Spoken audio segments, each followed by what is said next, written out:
go ahead and get started. Welcome, everyone, to our Solid Waste Policy Committee. We'll go and do a round robin around the room so that folks know who they're talking to. And Matt, we'll start with you. Matt Wallace, Corning Township Trustee. Greg Kesterman, Health Commissioner for Hamilton County. I'm County Commissioner Denise Freehouse. County DeCocho on the Policy Committee. Michelle Ball, Hamilton County Resource. Walker, Hamilton County Resource. Tim Agnes, City of Cincinnati. Bob Gethert, Public Representative. Karen Hurley, General Interest Rep to Policy Committee. Nifong Shen, Hamilton County Prosecutor's Office. Brad Johnson, the Director of Environmental Services. And we do have a special guest, so we'll introduce you. Glad that you're here. All right, let's move on to the clerk's report. I have the approval of the minutes from March 16, 2022. Do I have a motion to approve of the minutes? I wanted to discuss the minutes. Okay, let's have a second and then we'll do discussion. I'll have a second. Okay, all right, any discussion? Yeah, the brevity of the minutes was striking. The where usually there's a little bit more content, and over the years the minutes have varied from a good little summary to verbatim, but I've never seen anything this brief. This meets the legal definition of minutes, but it does not meet the intent. I was going to ask you if you think that's a good or a bad thing. So.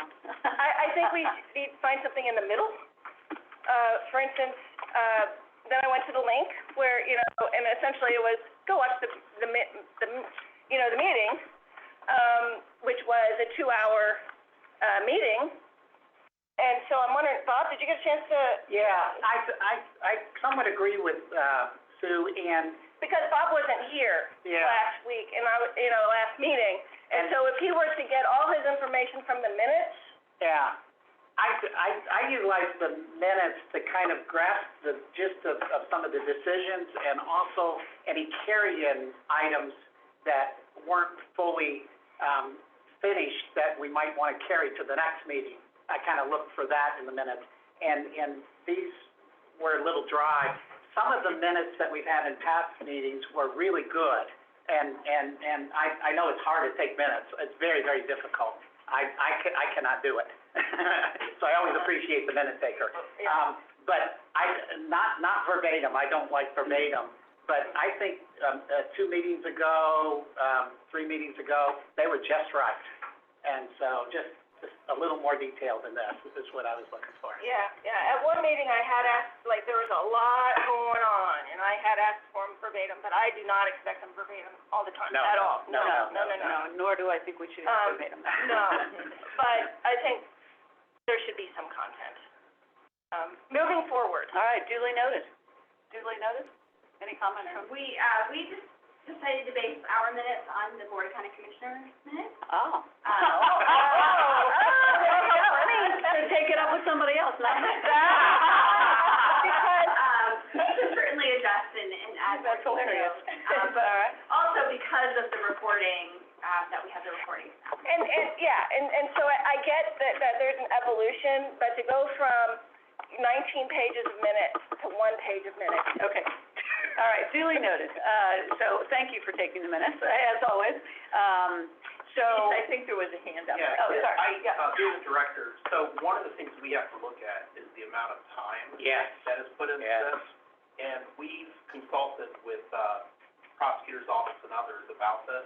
And given that we started recording them, the advice we were given was to go this route. We could certainly do something in the middle, but I do hesitate. I don't know, Susan, are you comfortable saying how long it takes you to do minutes?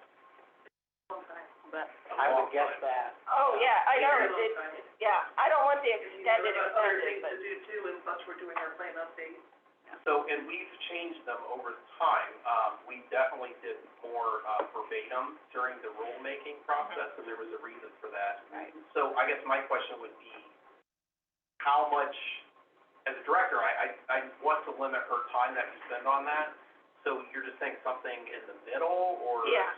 Yeah. If I could put a measure, I'd say 10% more content, Okay. if I could just put a number in there. Yeah. Okay. And I am a person of brevity, so, I like a good short minute, but, and they are recorded, so people can go back and listen to the section that they wanna get more Yeah. information about, but, duly noted. Yes. Okay, thank you. I'm fine. They are. Yeah, me too. The purpose of the meeting minutes is to record what action was taken, in this instance by the policy committee. That's their purpose. It's not a communication tool necessarily. And I think we've seen over the years, yeah, they really have grown and grown and grown to almost being a verbatim kind of thing. Then, as you said, on top of that, the fact that they're recorded, somebody really wants to dig in and get the details on it, listen to the recordings is absolutely the way to go. So that's my comment. Thank you. All right, we have a motion on the floor and a second. All those in favor of approving the minutes, say yes. Yes. Opposed? No. Okay, I abstained because I wasn't there. okay, very good. All right. Yes, ma'am. I did. All right, we're gonna move on to general public comment. I've got one speaker's card related to no agenda items. Tim Mara is here. Tim, you have the pleasure of the floor for 3 minutes. Thank you. I'm not sure whether my comments relate to no item or all items. Very good, very good. I hope I didn't mischaracterize. I'm here speaking on behalf of the Solid Waste Caucus and Oxbow and myself. And we are hopeful that the updated plan will be more than a mere tweak of the existing plan. It can and should become, as intended, a blueprint for action and a guide to decision-making. However, our caucus is concerned that the planned update is proceeding too slowly. Because of Rumpke's proposals for the Bond Road landfill, and because of similar controversies across the country, the public has become more aware of the threats to public health and the environment posed by existing and expanded landfills. Science has advanced to the point that it is now undeniable that dangerous forever chemicals are brought to landfills from both residential and industrial sources, and they are concentrated in landfill leachate and are not effectively treated as the wastewater treatment plants to which the leachate is trucked. Our caucus believes that this district's updated plan must reflect this new understanding. This district and its plan must be more aggressive in protecting public health and the environment. It must attack the problem on all fronts. The local rules for Hamilton County, adopted just 5 months ago, were a small but inadequate step in the right direction. Those rules are too weak and in danger of being further weakened because of litigation brought by Rumpke. We urge you to include in the updated plan meaningful and effective siting strategy for new and expanded waste management facilities, as well as reasonable designations. Any plan which does not include these elements as a plan for inaction and puts the health of the people of Hamilton County at risk, as well as the integrity of the environment. No new or expanded waste management facility should be permitted in environmentally sensitive areas, which are the worst possible locations for landfills. And a meaningful siting strategy must take into account the proximity to residential uses, especially in communities which have previously endured a disproportionate burden of environmental degradation. Mr. Geddard has shared with our caucus the memo that he sent to the policy committee regarding various elements of the plan. He has raised important issues and has made meaningful proposals regarding recycling, composting, and other measures, which, if adopted, would reduce the volume of waste brought to landfills and the concentration of pollutants in leachate. We're enthused about Bob's proposals and ask that you move forward with them. But we are also concerned about the timetable for bringing all these ideas together in an updated plan for the district. The August deadline for submitting a draft plan is not as far away as it sounds, nor is the October deadline for submission of the plan to the municipalities and townships for their approval. Those deadlines may prove especially difficult to meet because your exchange of ideas and decisions regarding the components of the plan must by law take place in an open meeting, yet open discussion is inhibited by Rumpke's litigation. As it learned, I think it was today, there was another report to the court, and it was kicked over again until July 13th.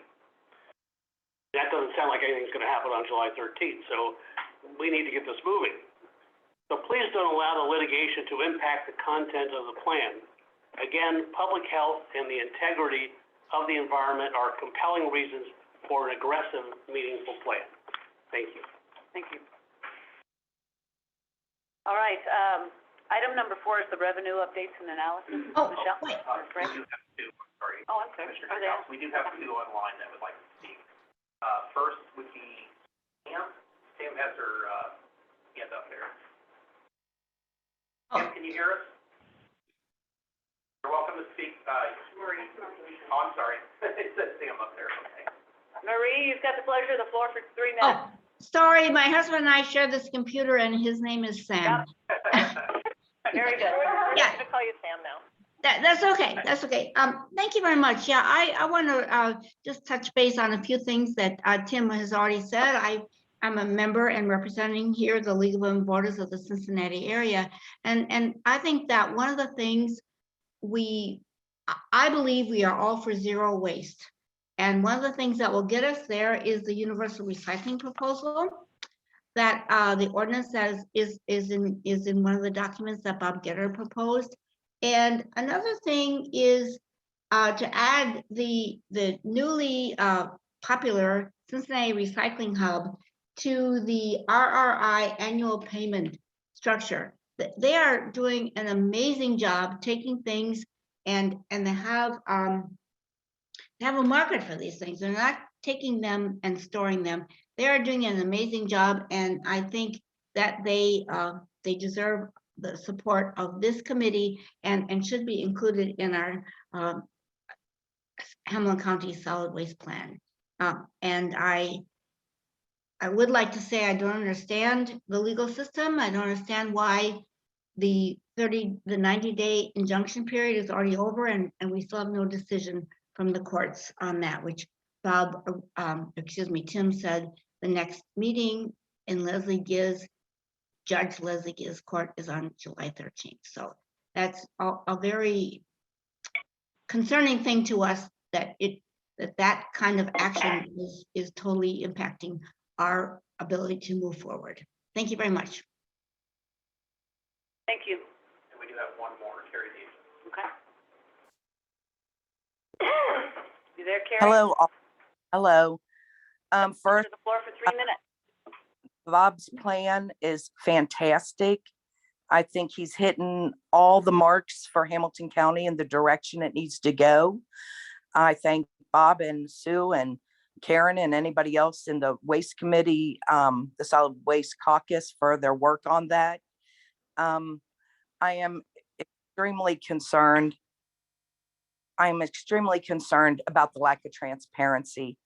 The Solid Waste Committee has a duty under law. They are mandated under law to make an honest proposal of the county plan, and for them to be instructed to not do so in certain areas I think is contrary to law. The issue of citing and designations must be included. A significant number of committee members want it included, and I don't think they should be inhibited. And I think it's telling them that they are not allowed to do their job I think that's a violation of a job. They have a duty to perform these functions. What Marie said, what Tim said, everybody's on the mark. Everybody's doing it. And I just feel that the lack of transparency, I don't even know why these negotiations are being held confidentially. If this is good, honest, robust negotiations, I think the public has a right to know what's going on. We should not be kept, in the dark and then told what's done at the end. I think the negotiations and the settlement should be public. I also am concerned that there are some people on the committee who are involved in negotiations, and I wonder about the conflict of interest that poses, that they're involved in negotiations and they know what's going on behind the scenes. Yet this committee, to the best of my knowledge, has never been given a legal update, not one. This committee has not been given an update on what's going on with the negotiations on matters that are part of their responsibilities. And I think you guys need to go into an executive session with your committee members and your attorney, and you need to divulge to them everything that is going on. They have a clear right to know what's happening. The public does also, but at least the committee members have a right to know what's going on and to weigh in on it, since it impacts the actual duties they are required under law to perform. Thank you, Carrie. Any other comments? No, that's all. Okay. Tim, do you have a copy of your statement? I do. Would you leave it and we'll have it distributed to the committee? Does that include a list of those people in the software copy? Oh, why don't you go ahead and answer? Tim, does that include a list of your members in the solid waste caucus? No, I didn't repeat the entire list with me. Okay. Do you want that list? I mean, we can, Tim, would you mind furnishing that list if you can make it available at a I future date? probably can, I will check with other members Okay, to confirm yeah, I can do that's so. great, thank you. Okay, revenue updates now. Yes, so we have, the first 3 months of 2022 in assessment fee, comparing those first 3 months with 2021. We've seen a 5% increase in tonnage. If you look at the in-district waste, it's very steady. It's actually a 331 ton decrease compared to last year. Most of the increase is in the out-of-district waste, which is about a 20,000 ton increase, or about 7.6%. Okay. Any questions related to the update? I have a simple question. Do we have any knowledge of that out-of-district waste, which counties they're coming from? I have, not this waste, but I do have that profile that I had to do for the plan, so I could send that. Yeah. And you had sent me that, as well, I think about 4 months ago. She sent me the breakdown of the county. Oh, okay. I've been curious in seeing that. Yeah. Good, I can look in my email. Yeah, just look at it. It was mostly Warren and Butler. Yeah, I'm assuming adjoining counties, but I'm just curious if it breaks that pattern and goes a little further in distance. Any other questions? Okay, thank you. Our next item is a presentation. Rico Rice is here, to talk about diversity, equity, and the inclusion report. Welcome to our meeting. We're excited to hear your report. All right, thank you. How's everyone? I'm Good, Terry again. I'll put it up on the board for the folks on Zoom. My name is Rico Rice. I am president of Rice Education Consulting. We're based in Cincinnati, Ohio. We're a strategic organization firm, and we specialize in diversity, equity, and inclusion, as well as customized learning solutions. Personally, I am a lifelong resident of Cincinnati and Hamilton County, and so this is, well, with the exception of my 4 years at Miami University, this is great to be able to do work at home. On this project, we were assisted by, I'm clicking out. Yeah. I warned you about that. I'll try. It's working, I swear, we tested it and everything. Yeah, so on this project, we were assisted by Hendrick Cunningham and Associates, which is based out of Columbus, Ohio. They provide some additional B&I support as well. So we'll get right into it. I know we have about 15 minutes. So some background about the program, about the project. We were given 5 tasks. The first was to evaluate the current solid waste district programming and measure DI. So you'll see DI a couple times. That stands for diversity, equity, and inclusion, as an acronym. Number 2, we were to evaluate staff training. 3, we were to work with another consultant to encourage stakeholder engagement. Number 4, we were to evaluate new district programming that was brought up. And then, number 5 was to develop a written report as well as this presentation here with our findings. So we'll go into deliverable 1. For each deliverable, there were some key actions that were associated. So as I mentioned earlier, the first deliverable was to evaluate the current solid waste district programming and measure DEI. Actions that went with this deliverable was to develop methods of measurement and define specific goals and outcomes. So to do this, we did several things. We met with the staff. We used our own experience, and we came up with, the first thing we had to do was find out which programs that we needed to identify, or which programs would be best to look at. So our team, along with the resource staff, came together and we brainstormed, and we came up with these 5 programs: Let's Stop Waste at School, Let's Stop Waste at Work, the Multifamily Recycling Program, the Household Hazardous Products Drop-Off Program, and then the Residential Recycling Program. From that, we gathered statistical information that was provided to us by the staff on things such as the demographics. From there, we used those things from the other steps, and we used our own expertise to kind of comb through it, and then we recommended areas of assessment. So, as I go to this, and Brad, hold on one second before I go. As I go to this next point, I want to encourage you all and understand that as we were assessing this, right, we're starting from the beginning, right? So the scores may be a little lower, but this is nothing new. This is what we see a lot of times when we're working with organizations for the first time. I want to commend this district, the policy committee, and resource group as a whole for reaching out and encouraging diversity. Oftentimes, diversity is, we get calls when people are having trouble, right? Either there's a PR spin, or there's been a big incident, or someone's trying to save money. But to be forward thinking and to be proactive is good, and it looks different, right? If you go out to the community and say, hey, we want to hear from you because we want to hear from you, and we want to be relational, not transactional, that's a lot different than, hey, we know we had this big problem, we've seen this up, and now it looks like we're just trying to put a Band-Aid or check the box. And so also, this county is, I think, the first of all the different counties to do this. So you all are being a pioneer. So those things should be commended and should be at the forefront as I go through the results. Because if the results were all threes, I wouldn't be here anyway, right? So just understand that going in, as you see the numbers, I have to keep that as a backdrop. All right, so the findings. So we went through, and actually before we get to the findings, this is how we assessed it. There were 4 assessment criteria that we looked at. DI integration, which means are the program goals serving all individuals and organizations. Community engagement and partnerships. What are the partnerships? How do they currently exist? Communication.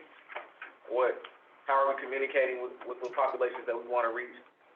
And then data and information. How are we tracking the data? How do we go about finding the data? How do we disaggregate that data? And from that, we looked at a ranking of 1 through 3. 1, there was little or no evidence. 2, there was some evidence, but it seems to be more general. And 3, there was a sustained track record of very efforts to promote, integrate, or leverage equity to significantly impact program goals. All right. And there's a description of each one. I'm not going to read those to you all. I know you all received the reports as well, and so you can follow along at the reports. So the findings. So for Let's Stop Waste at School, there was an average ranking of a 1.5, right? And a lot of that came from this. Yeah. A lot of those rankings came from just being started. As I mentioned earlier, this is just now getting off. This is just now getting off the board. So there's going to be the growing pains, and there's going to be some of those places to where we just need to start the progress. Right now, there's not a lot of tracking of information, so the data hasn't been tracked yet in that way. So that's one of the things we're working on is how to track the data, how to disaggregate the data, and you'll see that on recommendations and strategies moving forward. Some of the same things with the Let's Stop Waste at Work, which had an average score of 1.25. We're just starting off again.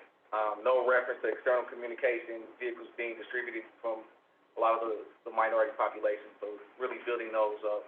I think some of them there were some, but it wasn't shared with us at the time. Number 3, the multifamily recycling program, average score of 1.5 there. not a lot of information regarding the partnerships with organizations focused on underserved communities. There's limited data and information currently being used and currently being collected there. There's a universal communication and a lack of communication that's focused specifically on areas of diversity, equity, and inclusion. Number 4, the household hazardous product drop-off, take back your home. That had an average ranking of 1.25. Once again, we didn't see a lot of evidence of partnerships or involvement with organizations of underrepresented communities. And then also, there's no real evidence of communication for targeted groups with the data and information. And then lastly, residential recycling. And then that received a 1 as well. And just looking to build those things up in the same different criteria. There's not a lot of outreach has been done. There's no real disaggregated data as it currently stands, and no relevant connection of brochures to underserved communities. But as I read that, I want to once again reiterate that we're at the beginning. You all are working with us, have been working with us. We have a bunch of strategies and recommendations that we're getting through now that if I was to be here next year, I would be encouraged that these numbers would be very close to 3s or at least 2.5s and continuing that trajectory. I'll pause here just for questions before I get into the goals. Are there any questions from anybody here? I'll move forward. All right, so with that being said, we established 5 goals. The first one is to ensure that resource delivers successful, inclusive, and equitable services and programs. So that's a program goal moving forward. There's a list of both outcomes for success and benchmarks and metrics.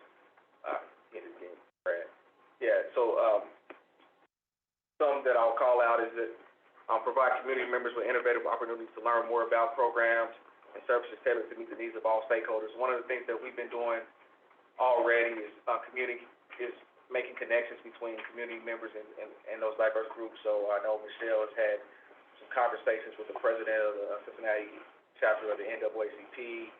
Right now, we're working with Mary to have one-on-one conversations with members from different communities. Right now, we've identified members from Avondale, Mount Healthy, North College Hill, and South Manor, and we're working to establish some more of those. So these things are already beginning to happen.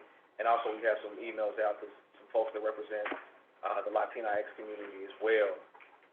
And then there's also benchmarks and metrics that are in the report. Like I said, for time, we're not going to go over all of them, but a couple things that we want to look at is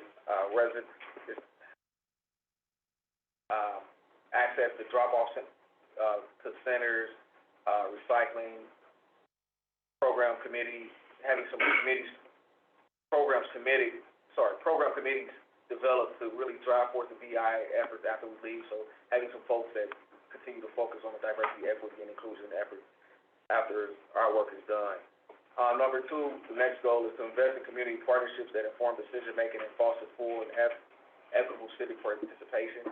So once again, being more visible in those communities that we want to serve moving forward.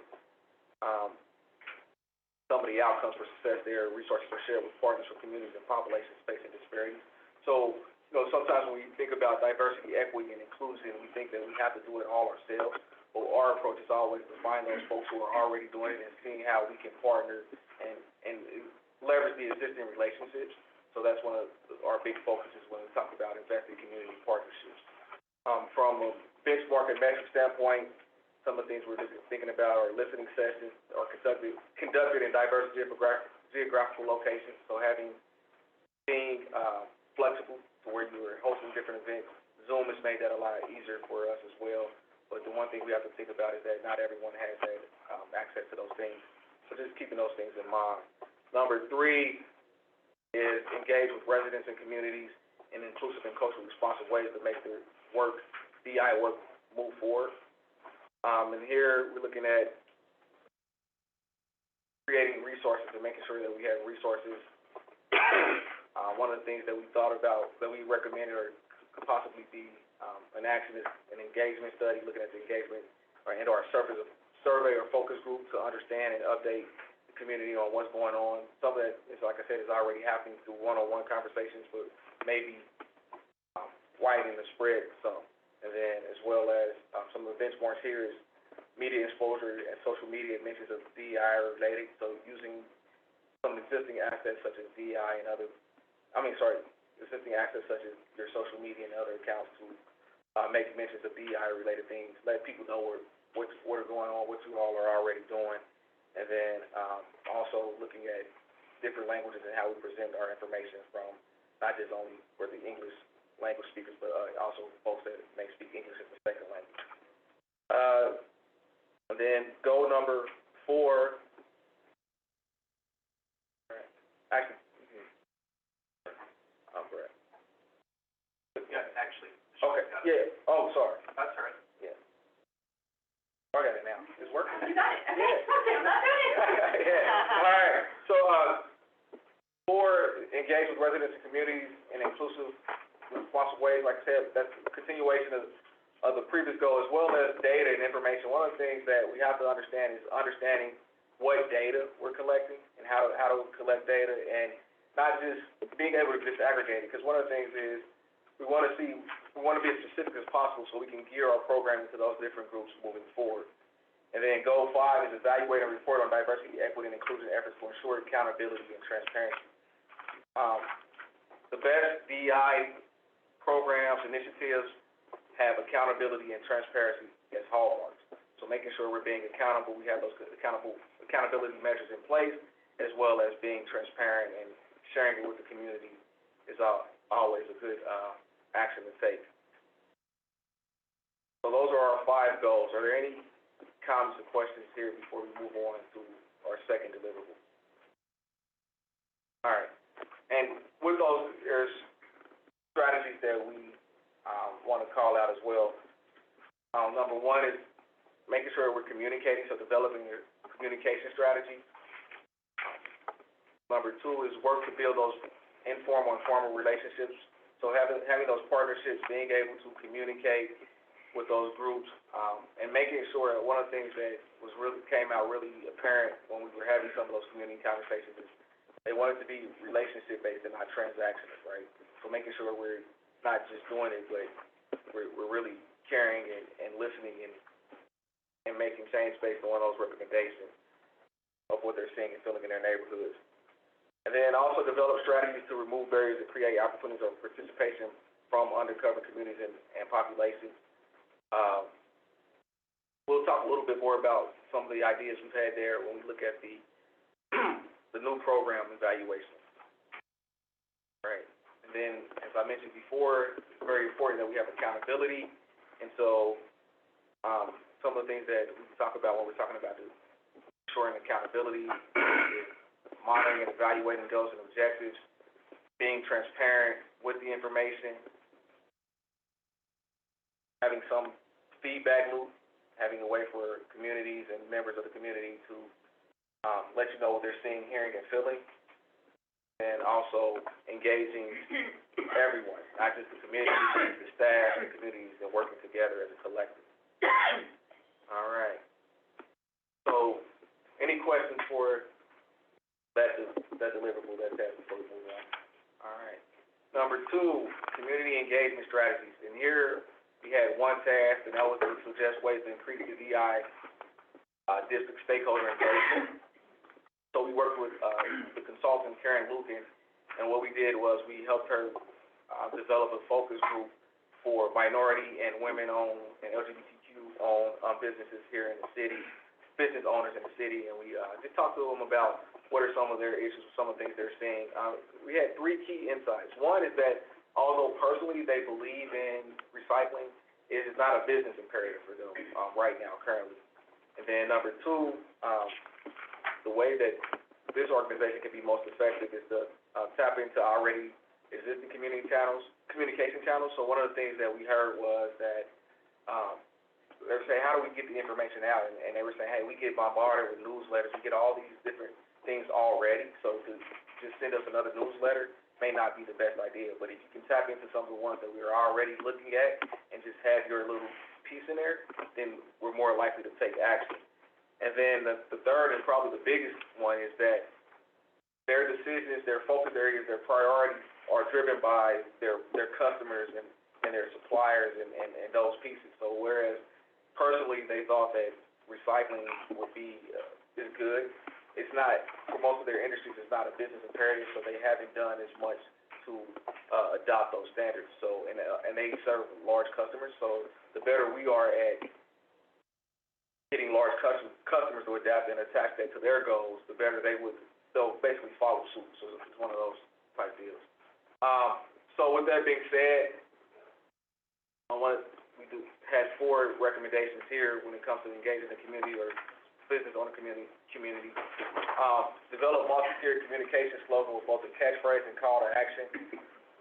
They need things that are quick, that can happen very fast. So making sure, I know there's been some talk today about brevity, and for these business owners, making sure that there is some brevity, but something that's catchy that they can get behind, that they can share with their staff and help drive the mission in that way. Identify and develop relationships with influential business groups and organizations. So tap into some of those organizations that already exist. There are different ethnic groups, chambers of commerce currently, so tap into some of those ethnic groups, led chamber of commerce, and looking at using those resources to tap into those business groups. Organizing a meeting with procurement leaders in the corporate space to discuss how environmentally conscious can be a selection criteria. Like I mentioned earlier, one of our key insights is that the smaller businesses are driven by the thoughts and the ideas of their larger customers. So if we can get our customers on board to say, hey, as a part of our selection criteria, we want to see that you're environmentally conscious. I know sometimes in the building industry, there's the different LEED certifications and those things, so we can have those same things here. That would be great as well. And then lastly, hosting some quarterly events on environmentally safe initiatives. For some of the business owners, they don't have the level of awareness, right? There's a desire, there's some passion there, but not necessarily the skill-based pieces. So if there's some skill building events or some ways to get them more involved, that would be great as well. All right. Any questions there before we move on to the third? Yes. Yeah, I think community engagement is very, very important, and I really appreciate the strategies that you presented there. And I think that should be the foundation of plan development and most of the programs of the district. And I think we tend to put that in as a checklist, we've done it type routine, when I think it should be built in as a continual activity of community engagement. And I really appreciate your suggestions there. In my suggestions that I submitted to the district, I recommended engaging in minority chambers of commerce, which I think you briefly mentioned. And in my work in Austin, there were 12 minority chambers of commerce that I worked with. And that can be cumbersome, but very, very enlightening. When I worked with 12 the primary ones were the Hispanic and the African American chambers, but I worked with the other 10 as well too, and they brought to the table lots of good suggestions in building the local recycling programs and thoughts that I would have never thought of. And I thought that was really engaging. I also suggest in my notes to the district, bring in the real estate agencies, the minority real estate agencies. They're on the ground meeting people and selling homes, and they have a lot of good ideas on recycling and waste reduction too, because they see homes and they walk through homes that are saleable, and they see a lot of junk in those homes. And I found success working with the real estate agencies, really, and particularly working with the low participant areas, the low set-outs of recycling. That tends to get you into the underserved communities. And I really think that's really helpful too. So I really liked your the community engagement, and I realize there's a need for the goals and outcomes and metrics, but I think I'm focusing on the benchmarks. I'm focusing on pragmatic suggestions that the district can really take off and implement. Yeah. And some of that is in the benchmarks there. Yeah. We've got to do our planning on the goals and outcomes. I think that's very important, and the metrics are extremely important. But I'm looking at pragmatic suggestions that we can put in the plan, and the district staff can be working toward really active activities that they can work on. And I really appreciate that section, or that strategy right there. And I thank you, and I think that, the metrics support the program, Yeah. saying that if we have this program and we don't have a way to see how and To measure measure it. experience, and the correct metrics, right? So there's metrics of performance, which means that I do something, but then there's also metrics of effectiveness, which looks at the change, and then to be able to assess those things, then, it has to be broken down by demographical data, so you can see it across different, identities. So I'll move on to, how much time do I have? Half a minute. Okay, good. So I'll move on to deliverable 3, evaluate staff training. And this is one of our fun parts of the project, is to be able to really engage with the staff here and learn and have some real good conversations with the staff. So as part of this, what we did was we had meetings with the staff, and during these meetings, we asked, what do you like about the current programming? What are some things that need to be better? And then we want to really understand the why behind the training, as well as we've looked at trainings that are currently offered by the department, by the district, and looking at what are some of the strengths and weaknesses of those trainings, and how they relate to the staff, to the job at hand here. And then we had one big, larger focus group to where we had all the departmental staff share their thoughts, ideas, and sentiments on the program. Then, because we understand that sometimes we don't like the idea of the power dynamic, we also created a feedback loop so where they could email us anonymously, say, hey, I feel this way about it, because we had supervisors and managers in with the staff, so we wanted to make sure that we gave individuals the right to be able to share in their comfort level of their own. So that was our methodology. We had 3 key insights. One is that there was a need for structure for the current training program. 2, the staff really wants to talk about it. They, like I mentioned earlier, they really want to talk about it. They really want to learn more. There's an openness to DI training. That's not always the case, right? People can be very hesitant about it because of the different ideas and the different ways people talk about it, to where there's an attack on one group over another. But really, if we have the right approach to DI training about communication and problem solving and having everyone together, then folks they feel better about it. And then race is typically the case as the default when we think about DI, and that's the same thing with a lot of the training, as we know there are multiple identities and multiple ways in which we're different, and multiple ways in which we are that makes up our social identity, our diversity, but oftentimes race is the fallback, and that's the case with a lot of the trainings and a lot of the offerings here. So with that, there were some strengths though. Like I said, not everyone has a diverse program, and not everyone has a diversity equity training program at all. And then there were a lot of different offerings based upon the groundwater, different ways in which individuals could experience the training. So those are some of the strengths. And then, as I mentioned before, not a lot of structure, not a lot of oversight, and then some of the topics were very general. So not a lot, and not only general, but also not specific to the work of diversity and how it relates to recycling and solid waste and things like that. So for that, the first recommendation we had was to establish a training policy. An organizational training policy. So when we're talking about the organizational training policy, okay, how often are staff going to be required to take trainings? What does those trainings look like? What's considered a training, right? Is it just someone speaking? Can I take it online? Can I go to a certain event? So really just coming up with the policy that fits the makeup of the district and of the departmental staff. Number 2, there we go.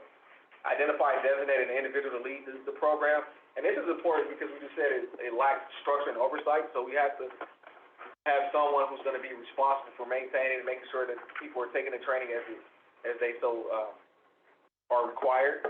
So having that oversight, having someone that say, hey, who's done the training, who's responsible for making sure everyone has been trained properly. Number 3, assess and evaluate organizational training needs. So what do we need, right? We need to know before we develop the program, before we require certain programs, we need to know what it is we need, what level, and from there also to update, develop, and are introduced to topics that are being offered. And then lastly, to develop a comprehensive DEI program. So, we believe that there are certain general topics that need to be in any training program, just some DEI one-on-one basic things, how do you, biases, microaggressions, some historical pieces, and then as well as those, specialized topics that are specific to Hamilton County and diversity, equity, and inclusion, and some of those environmental inequities that we talk about. And then one of the big ones that is really how to collect demographical information, how to collect information as it relates to diversity, equity, and inclusion. All right. Are there any questions about the deliverable 3? Any questions there? All right. So deliverable 4 was evaluate new programs, and because and this one is still incomplete. A lot of that is because we received the information in April, and so we want to make sure that we're doing our due diligence to really be able to understand what's going on and the needs of the different program managers and those who are responsible for this program. But we have been working with those individuals, and for this deliverable, there were 2 key actions you can read. One was to evaluate the new program and develop during the plan update process, provide written feedback on improving accessibility and inclusion, and then also defining specific goals and outcomes to measure this. And so what we've been doing is meeting with the different program managers. We were given 3 programs: the Zero Waste Advocate Program, the Household Hazard Program, and also the Residential Recycling Incentive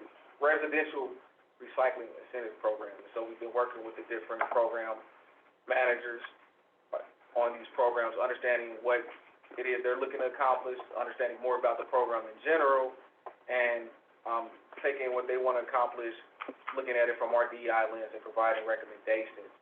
So with the Residential Recycling Incentive Program, big issue that as we understand it is, it's not working as intended, which is to help underfunded programs increase their diversion rates. So, the way I understand it right now is that same communities are getting a lot of the money every year, and so some of those communities where we want to incentivize to build their diversion rate isn't doing it, so they don't get as much of the money, and it's kind of like one of those things where the cycle's being repeated over and over again. So one of the solutions that we've looked at is to take 20% of the money and distribute it evenly, so that way that all programs have a foundation to start with, and then use the remainder 80 as incentives. The other part of that is to establish multiple metrics for incentives. Right now, it's all about the total amount of diversion each year. But for those communities that are starting at the bottom that historically have not been able to, that have low diversion rates, if we're going to do that, they're going to continue to remain at the bottom. So one of the things we looked at is changing our metrics for incentives to look at year over year. So if we have a program that has started at the bottom, but they're building up, to incentivize them as well based on their year-on-year goal. And then as a way to continue to hold all communities accountable, since they're going to get this flat rate of money, and have them submit an annual plan on how funds will be used and be able to measure that, how they say they're going to use the money to those plans. Are there any comments or any questions there as it relates to that? All right. I like those suggestions. Thank you. Zero Waste Advocate Program. There was 2 big issues here. One, the existing champions share similar demographics, and there's also a lack of knowledge about waste issues in certain communities.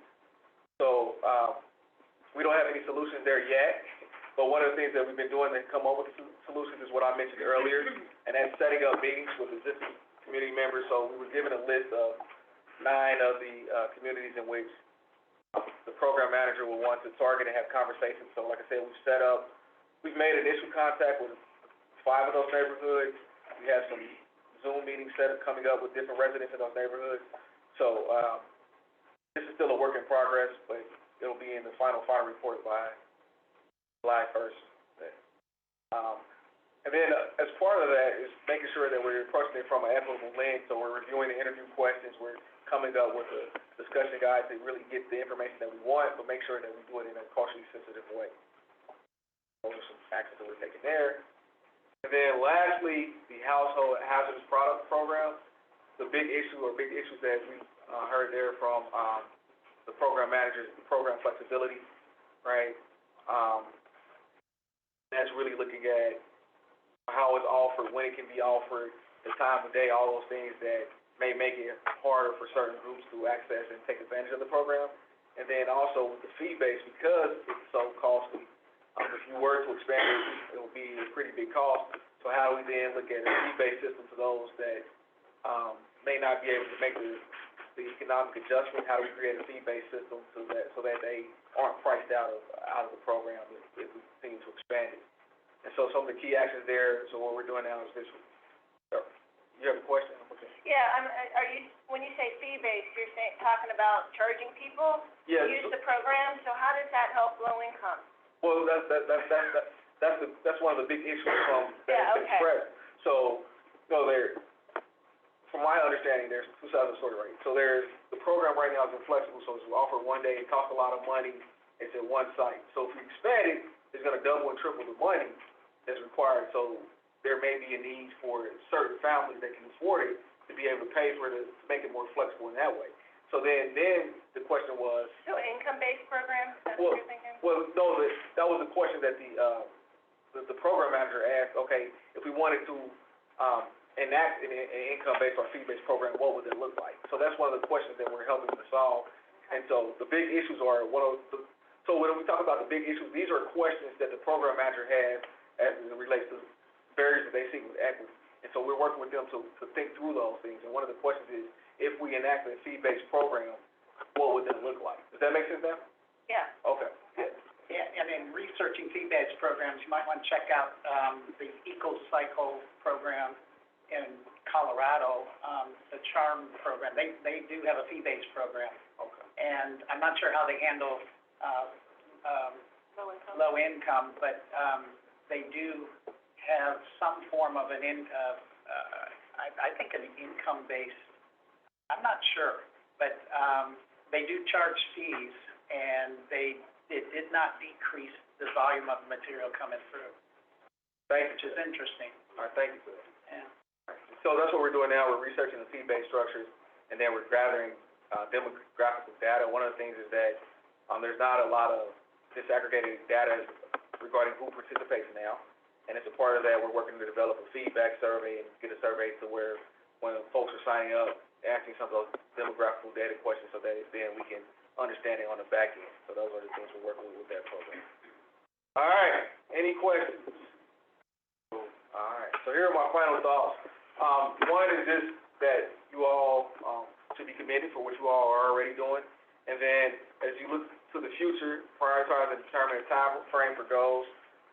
One of those things is looking at what are we going to include in our plan, what are the most important things to us. That's more for the external.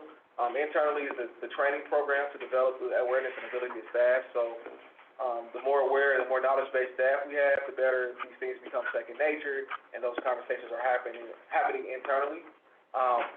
Number 3 is identify partners with community to assist community engagement efforts moving forward. I think that Bob mentioned that that's priority number 1 for him, but I think that's a big deal. Whether you're looking at chambers of commerce, whether you're looking at different social groups, sororities, fraternities, different groups that are already identified. And then you've been given a list of a lot of different goals, strategies, and recommendations. So prioritizing those based upon your capacity, your resources, your capabilities, and things like that. Yes. Yes, just a kind of an overall question here. I love data, and there's a lot of data in here, a lot of observational data. It seems to me, and I just maybe react based upon your experience, that the biggest variable that we need to fill here is the variable of trust from both the communities served and the people that serve the communities. Because I think you talked about that wicked cycle of not getting enough funding, but once a community gets funding, there's kind of a learning curve on how to use that, and then there's kind of the people that fund it say, well, we can do better with that money. It seems to me that if you take North Cottage Hill, which has done a great job with this, with their community cleanups, Northbrook and Colerain Township has done, and Price Hill will, are 3 examples of organizations, and this is such a time commitment to, I mean, you're gonna sit at meetings with two people sometimes. And I just think that that's, over the long time period, I think that variable of trust is probably the biggest missing link to a lot of this thing, a lot of these issues. I mean, as far as going in some typically underserved communities, the institutions are already there to kind of send that message, but I don't think the trust is there. Yeah, I think it's on a case-by-case basis, but I think that to, help with that is not necessarily going in as the lead, but partnering with those existing communities and those existing partnerships that where that trust is already built up, and that's why we, recommend that kind of, we're talking corporate B2B type of, relationship, and then as was, mentioned earlier, and that was echoed on our conversation, the need for relationship instead of transaction, right?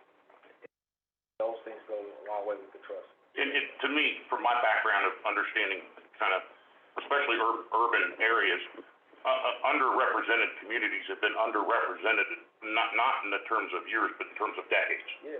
So this is a long pattern that we need to break. But I appreciate the work. It's fantastic, a fantastic effort. Thank you. Thank you. Yes. I would just like to say that having worked with DEI committees on boards that I'm involved with, my learning has been that focusing internally first is really key. Staff training and really figuring out how individual people are going to be able to talk the right language. They're going to be able to assess situations correctly, not take a lot of assumptions and implicit bias training. That's an important key thing before you start trying to get out to the communities and you haven't really prepared yourself to do it. Absolutely. Any questions?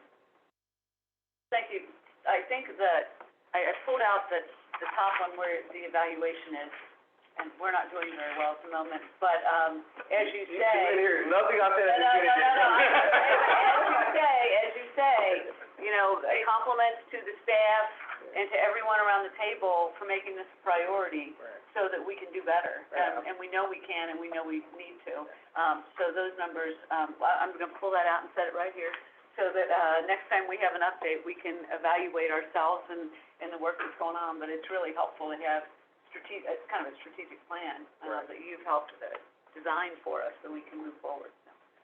For the work. Absolutely. Thank you. Is there anything, I think some things in the chat, are there anything, I just have one comment. So, Mr. Wright, I'm an engineer, so it's numbers, data, structure, and I like what you have here, because it's more factually oriented. Here's what we have, here's what we can do, here's where we need to move forward on. My other thought on this is that the structure of the program is, I see it as just having a whole broader application in terms of how we approach things in general. And this idea of focusing in areas where we need to focus, I like the idea a lot. It was a great report. Thank you, appreciate it. All right, thank you. All right, thank you all. Yeah, are you coming back? Do we have, Well, you said a final? Well, there's a final, so the written report, if you look at the written report, it doesn't have those pieces that I talked about regarding deliverable 4, because we're still working through. Yeah. So, those haven't been written yet, so we'll be delivering that. We haven't discussed you coming back. Okay. I don't know, I'm open to it. You're local. Yeah. All right, but I thank you all for your time today, and enjoy the rest of your day. Appreciate it. Thank you. All right. Thank you, Michelle, for putting that in front of us. All right, policy items for discussion. The first one is the generator representative, and I know Greg and Sue sat on a subcommittee related to this, so I'm gonna kick it over to Greg and Sue. Great. Well, so Michelle, Sue, and I had an opportunity to sit down with two individuals. One is here in the room with us. Tony was one still interested in serving on the committee, and then we also interviewed Mallory Kiersey, I believe is her name. Both interviews went well. Both individuals are qualified. Mallory represents the Cincinnati Zoo. She's part of their initiative to get the zoo to zero waste, which is awesome. She's got a lot of passion and is excited. She also works with quite a few interesting waste streams, as you can imagine, working at the Cincinnati Zoo. So it was fun to talk with her. She has lots of interaction, or some interaction, I should say, already with Hamilton County R3Source, utilizing some of their programs, which is neat, having some of that direct experience with the committee. She also, I think it was through college, has some hands-on experience through some waste audits and other things that is important to solid waste. Yeah, at Ohio State, she was on their sustainability committee, and she organized, worked on recycling in their stadiums, recycling for their, the whole institution. How Ohio State repurposed office furniture and all that kind of stuff. So yeah, overall, really good interview. We also, same day, interviewed Tony. We all know Tony has a lot of experience here on the Solid Waste Committee, has served the committee many times over the last, I want to say, 2 decades? Tony obviously has a lot of knowledge just with his professional career. He works with many different solid waste generators. Tony has a lot of interest in continuing to serve, was my perspective.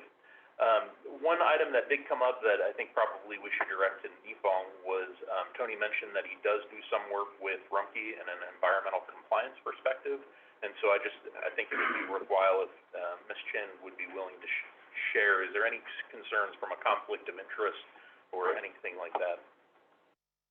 Similar to the board members of public health, I would say if Tony is working on anything regarding Rumpke, or if your company is working on anything from Rumpke, I would ask you to abstain from discussions and to abstain from voting. And that way, there's no conflict. So, Sue and I chatted yesterday afternoon, and, I don't know that we together came to consensus on who to push forward, and I thought it would be more appropriate for a discussion in this group. I want to pause and let Sue add anything else that she wants, so before we kind of open it up, or...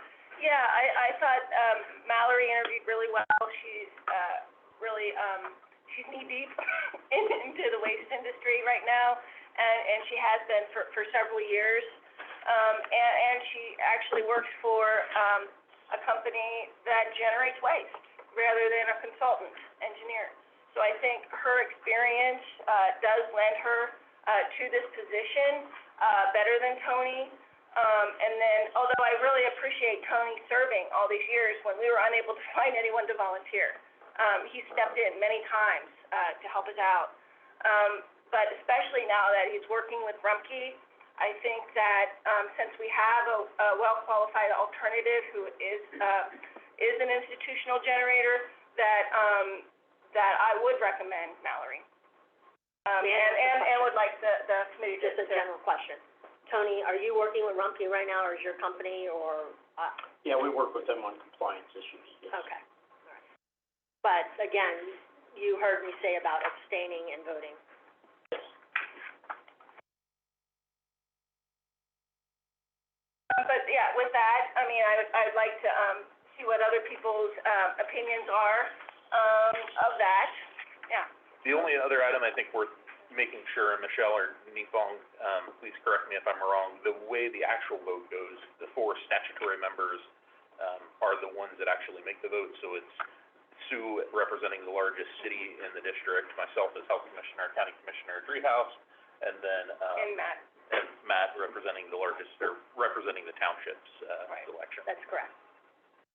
I would just like to say, I was kind of excited to hear that this person was a waste generator. I really didn't understand what the position requirements were until this sort of came up. And I'm not really sure what waste I thought Tony was generating, but I mean, I knew he was at least one step removed from that actual creating the waste. And so, to me, that's kind of an exciting thing. Plus, the zoo has such a reputation for their creative and innovative ways that they're dealing with a lot of their waste, not to mention other just environmental efforts, at all kinds of things.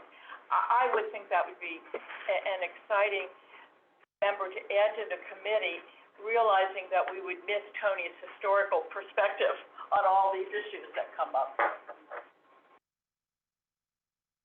So, Nathan, this committee then either takes a vote, or are we making a recommendation?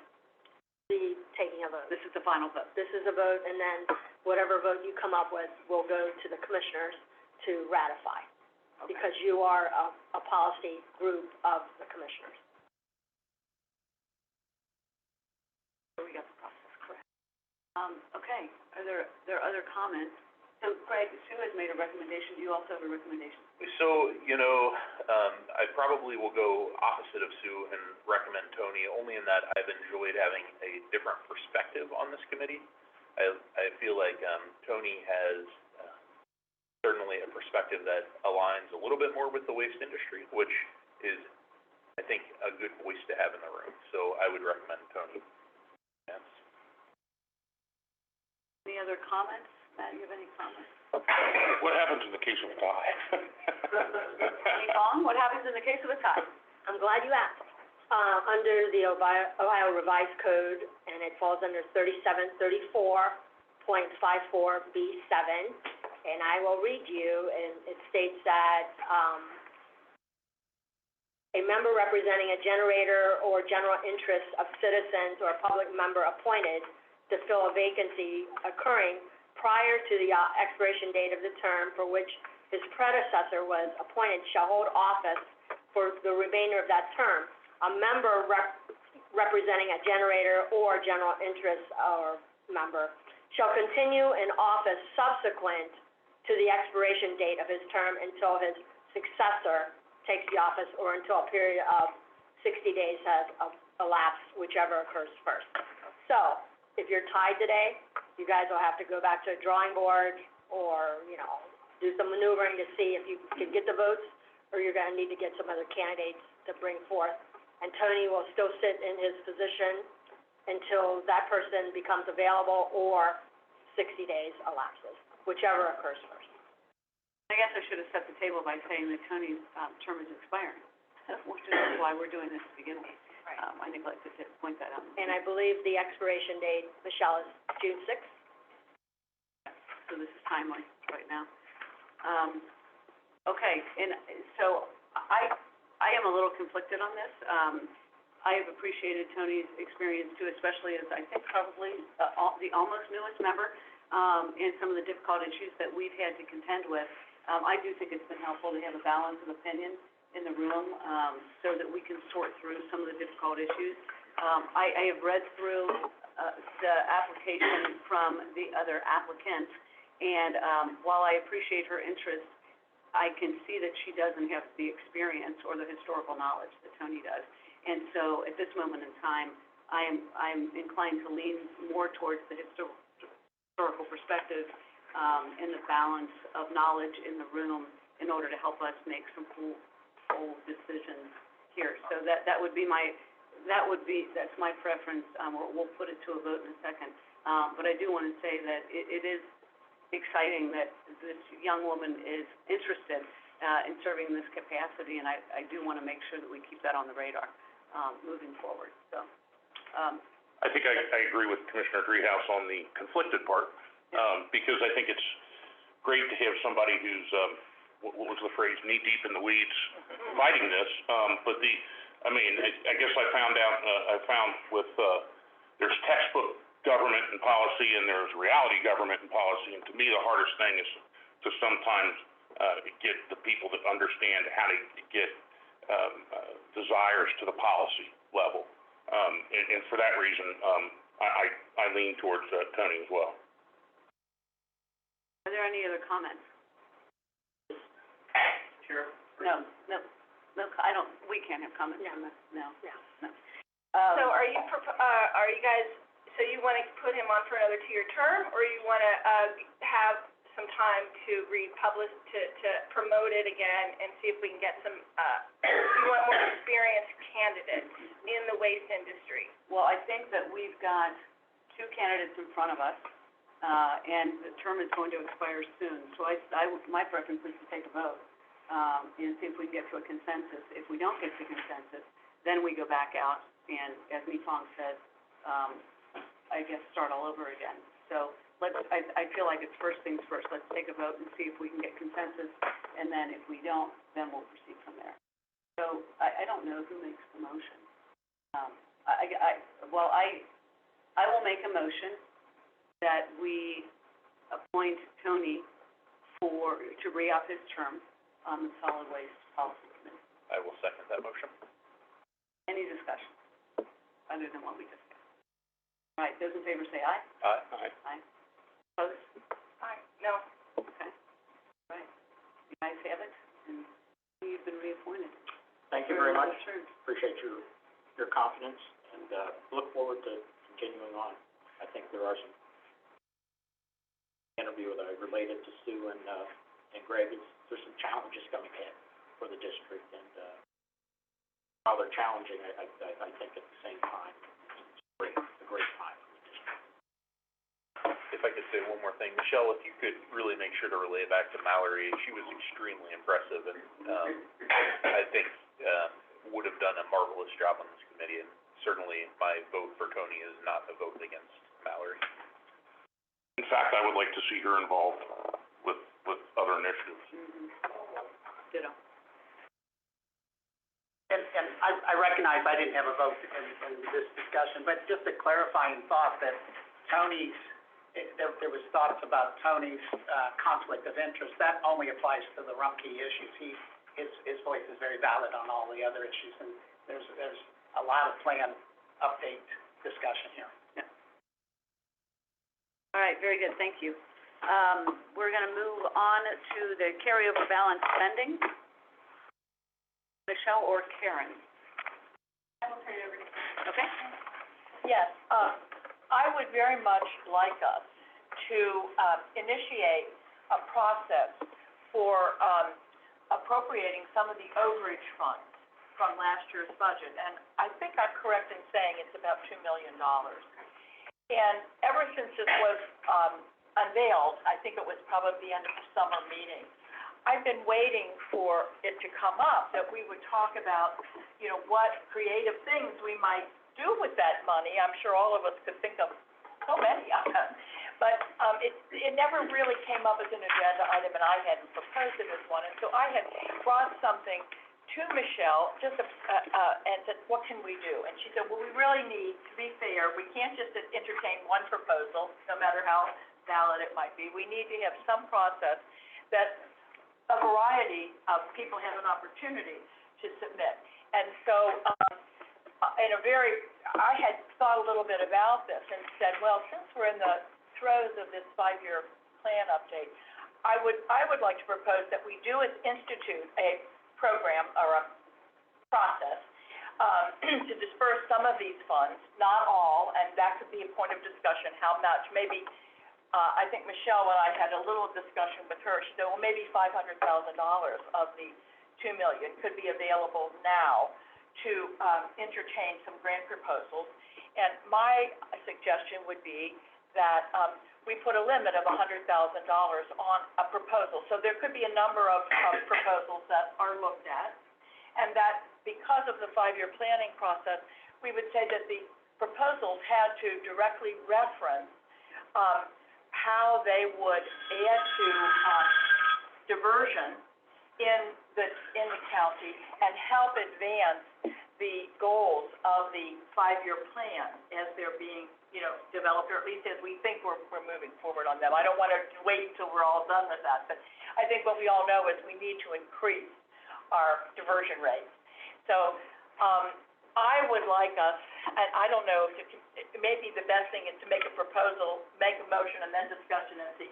So I would propose that we immediately institute a process for dispersing $500,000 of the available overage funds, and have staff develop a request for proposals very quickly that could maybe be ready to be reviewed in 10 days to 2 weeks' time, that would specify some criteria of how it had to relate to the county's goals, and that there be a time frame where we would have some closure on this maybe by the end of the summer, maybe by our next, committee meeting, we would at least have a review of how things are going and know where we are. I'm babbling on, but I would propose that we do this and we make a decision today about whether it's a good idea and not just drag on forever. And the 500,000 would be in the form of grants, but what would be the upper limit of these grants? I would, and part of my proposal is there would be an upper limit per proposal of $100,000. So, there could be a number of ideas entertained. Not all of that money would have to be dispersed if the proposals weren't worthy, but. Quality grants. Yes, And how would these grants be, reviewed? I would propose that the policy committee review them, because that's pretty significant dollar level. Right, I think we would have to approve them. I was assuming that staff would receive them, and would, vet them. Exactly. And decide, some would be thrown out right away, I'm sure. But then the worthy prospects would be brought back to the policy committee for approval. And hopefully that would happen. I don't think it's realistic that could happen by our July meeting. But maybe at our July meeting, we could get a report from staff on how things are going. And then we could maybe set a special meeting sometime within not have to wait 2 more months until we have a chance to approve it. So To back up just a little bit, so the funds that we're talking about are overage funds. Michelle, help us better understand that, and then what percentage you're comfortable with holding on to, which allows for the funding for these grant programs.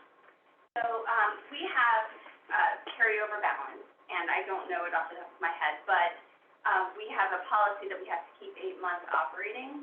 So that $2 million is after we've set aside that 8 months operating.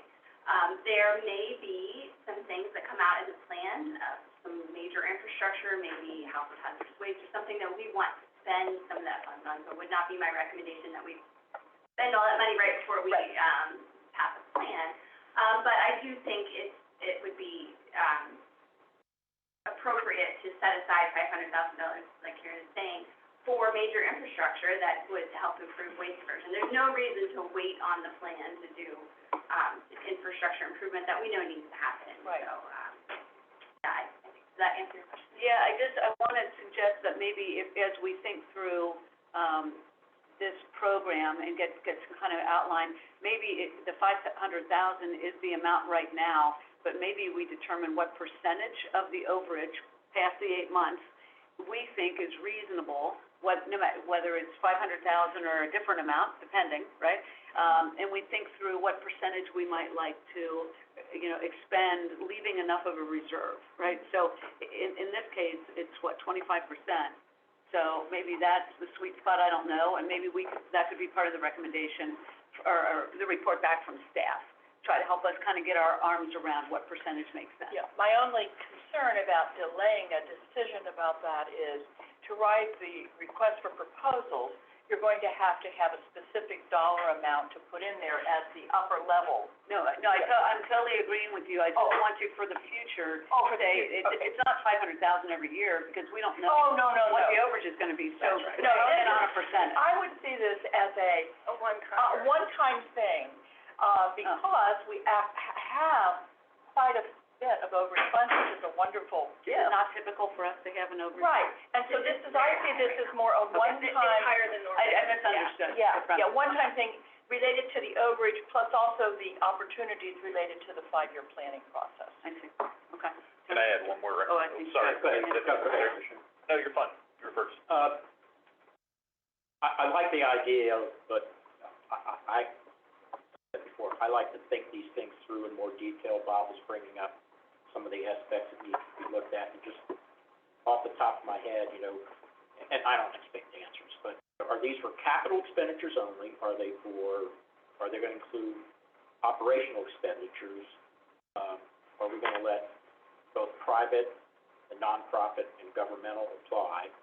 What are the criteria? If I got an RFP like that, my first question is gonna be, what are the criteria you're using to judge it? Exactly. And so I think, putting aside the amount, I'd like to see those kind of parameters thought out first in doing it. We are fortunate to have a reserve amount, and a little background on that reserve amount. One of the reasons that there is a reserve amount is at all, not just because of revenue in, but that in the event that our revenue source, which is the fees on the landfill, should stop or reduce, it gives the district a time frame to think about what the alternatives are for our revenues at that point in time. So, and I don't want to use Rumpke, but they're the landfill, so, but for whatever business reasons, they might decide to get diverting waste away from the landfill in Hamilton County. So all of a sudden, then our revenues begin to drop. And what we don't want to do is get to the point where we have to start thinking about what programs do we want to cut back after we've invested many, many years in getting those programs and keeping them going. So that's kind of one of the, you mentioned the 8 months, that was sort of the 8 months was not magic number, it was kind of a negotiated number, I'll say, among the policy committee members at that time. So keep, I think keep that in mind. That's why, that's kind of the background on where it is. So for the, and I think, correct me if I'm wrong, Michelle, for us to change the fee structure of revenue sources, I believe that's a major change in the plan, and therefore, we would have to go back through the complete ratification process, which means then have to go back to every municipality and township and the county commissioners in Hamilton County to get that change. You have a quizzical look on your face, Karen. Yeah, I guess I understand that caution, Tony, but, I think there's a certain imperative to getting some creative approaches out there now. Some things can't wait, and my impression is when we put this RFP out there, I don't want a lot of, limitations on it. It has to be capital, can't be operational. I want it to be an idea that is already perking around. I mean, we're not gonna give them a whole lot of time to think this through. So it's gonna be something that's pretty well, somebody's dream idea that they would like to see move forward. And, it can always be rejected if we don't think there's sound basis for it. I just think that, I think this is more of a one-time chance for some organizations in the area, whether they're nonprofit or profit, to say, oh my gosh, I could have $100,000 to really move something forward that I've been dreaming about, but I didn't know how we would ever get, the funding for it. That's what I see this as a possibility. And I don't want to bankrupt the county in any way, shape, or form, but I don't think that limiting it to $500,000, I don't think that's gonna bankrupt us. If all these fee changes occur, our problems are gonna be much bigger than having spent this grant money. So I think grant, Okay, yeah. So, assuming staff, and it sounds like they are okay with it, I would be in support generally, but I would like to add one additional thought. How about we make 2 of the 5 grants minority owned? Required to go to minorities, based on our conversation today. Yeah. And minority meaning women, people of color, Open to all. okay, gotcha, okay. there's no legal issue there. No. Okay, thank you. Yeah, I really like a lot of the conversation that, Tony brought to the table, details, pragmatic details there. But I really think we put that into staff's hands. We don't want to micromanage staff, just let staff build out the application. So I think it does need some formation in the application. And I think we leave that to staff, is my thought pattern. Also, there's an overlay thought pattern that I thought I'd lay out on the table. There's a state agency that is set up by the state legislature to oversee solid waste districts like this. And they review overages of the solid waste districts and on an ongoing basis. And if there is a significant overage over time, I think they look at 3-year rolling averages, I think is what they look at. They will petition the state legislature to roll back solid waste district fees. They will feel like solid waste districts are too rich. And that hasn't happened recently because solid waste districts have put in policies like the 8-month policy. That's a reasonable business decision. And so having too much money over the 8-month policy, or maybe adjusting the 8-month policy to a 9-month policy or something like that, might make sure that the state legislature doesn't feel like there's too much overage. And that's of concern if there's a 3-year average that's too much overage. And so spending a little bit would make sure that state legislature is not watching our back. I think before COVID, bad, is that I thought the policy committee, this is back maybe a couple of years, had looked at, yes, they were looking at wanting to spend down the overage, then I think COVID came and that kind of put a stop on things. What I like to have is I like your idea, Bob. Rather than pass this as a formal, we're definitely going to do this. I like to have the staff on your other duties. To kind of let them get their heads together and come back, and part of that is reviewing kind of what previously was thought about in terms of things to spend, of things to put funds into that would come out of the overage on it. It has been a while. The other thought I had on that is thinking about what new expenditures we might be seeing with a new plan, how that works with the overages. Evaluation of the overage. I like your ideal kind of, I'll call it almost the seed money, almost a venture capital money, maybe is a way of saying it too. Exactly. On it. And the other thing, Tony, I also would want to see, I'm imagining staff, developing the proposal in a way, definitely. And I would hope that maybe, I don't know, Michelle would know what a reasonable time frame is for staff to put together a draft. But I would think that rather than waiting for another policy committee meeting to come back and tell us about that, we might get an email communication with an invitation to react to it, raise questions, raise concerns, and that we could handle this in a little bit more expeditious way than just waiting 2 months for a next meeting. I would feel that, if there's any serious concerns, we can bring them to the staff, and then, things might slow down, but it might be just what we like. I think that's very close, if not at the point of deliberating, if you have an email discussion like that, and I think that could be problematic. Open records. Yeah. Can I just, I shared this thought with Greg. He's not necessarily with me on this one. But you continue to reference this idea of the time lag between our meetings, which there's significant time lag because we only meet every other month. Right. I'm just throwing this out there. It's not part of the discussion. I apologize for the interjection. But I don't know why we don't meet every month. So I'm just throwing that out there because I'm thinking of it. I know, everybody. But this time lag is problematic for a variety of issues that we deal with. So I'm sorry that I interjected that. I want to think about it. But so we've got maybe a problem with kind of pushing it.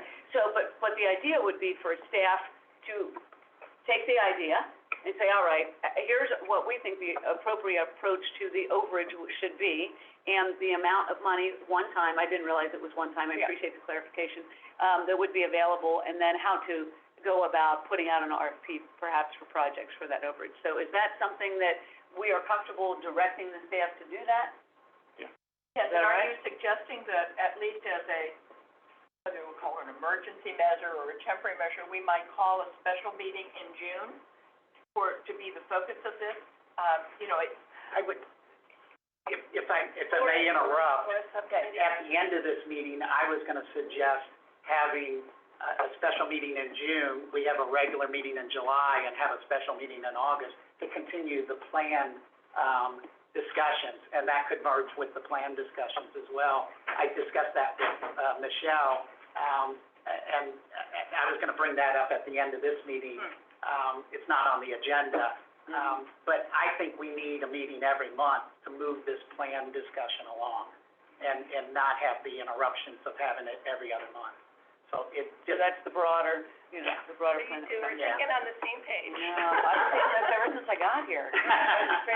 Yes, legal counsel wants to weigh in. Can I add something? I don't know how you're gonna be able to address this or look at this for the applicants, and I think maybe Tony was on the board back then. We gave dollars to this facility, and they took a lot of our dollars. Do you know who I'm talking about? I think, are you talking about the paint? Yes. Yeah. And they went belly up. So I don't know how we would handle that in our applications to make sure these are legitimate projects. And that'll be up to staff, but that's how I think, because I know we lost, they came back twice. Yeah. And they were fast talkers, they had a plan, it was very impressive. The board members went to do a tour, and they filed bankruptcy, and we lost like $100,000 to $150,000 where they showed nothing for it. And we were getting regular reports back. Yes, exactly. So I just don't want to see something like that happen again for money that we have gotten from overages and things like that. And that- Again, I'll leave it up to staff to figure Yeah. out how to do that. It was not a good experience. No, it was not a As I good recall, also, they wound up leaving a lot of Yes, used paint. and we had to clean it up. So we had to clean it up. Yes, there was a lot of issues. Yeah, So- there is a startup failure rate. I have a quick thought on that. The state of Ohio gives out grants, and they ran into that particular problem too. And they put into their contracts a requirement for giving back the money. It's, I'd have to look up. Okay, There was so much- let me add to that, because I think in the past, when Holly Chrisman was solid waste manager, in some contracts or some things where we say, you're gonna give it back to us, especially for equipment and things like that. One, we never got it back. Two, it had depreciated so much that it's probably worth $50. If you gave it back to us, it cost us like thousands to unload it. So, yes, I hear you, but, you know, it's like, and then I get a call and say, hey, how are we gonna get this money back, right? And it's squeezing blood out of a turnip. Well, I think when you talk about new ideas, I don't view that as startup necessarily. I mean, this could be a, Right. I'm kind of just true throwing it out. organization with a new idea that, Right, you know, we, okay. so that would be part of the vetting process as far as, Yeah. We want it to be a reputable Well, that's right. organization. If it has a And track that record, equipment yeah. actually is still in use at Matthew 25. Is it? Yeah. Okay, all right, so do we have direction to, I don't know if we need a motion to, compel staff to bring back a report related to this issue and how it related to the overage in this, grant program. So you wanna make that motion, Karen? As long as it includes a meeting in June to do this, that staff would deal with this, recommendation, come up with questions or, background for the committee to be reviewed at a special June meeting. So I would prefer to leave that to the side since we've just talked about the June meeting in a different context with a Okay. larger plan. We'll bring that up later. Because we wanna do this no matter when we come back and get staff, Okay. Yeah. right? So let's, Can I ask one real quick question? Yeah. What is, this is a new idea, what is the urgency? What am I missing? Why is there, Well, I just think that, I think there are organizations now, whether it's biochar, whether it's the hub, whether it's various organizations that have big ideas, but they're sitting on them because they're waiting for funding and they're waiting for some way to move an idea forward. And I guess that's what's propelling my thinking, that there is some urgency. There's also federal grants out there that need local match dollars. So. are there specific projects that we're aware of that are up against a federal grant deadline? Could be matched, this district funding could be a match to some federal dollars.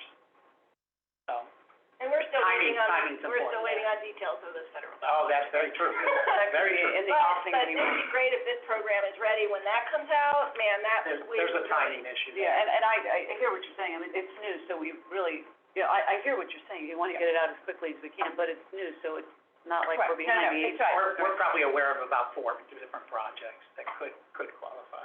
All right, For that? so we've got a motion on the floor. Can I get a second for the motion? Second. All right, any further discussion? All those in favor say aye. Aye. All opposed? All right, very good. Can I just get a clarification? Are you asking staff to look for all ideas for spending or to No, put no, no. criteria for this?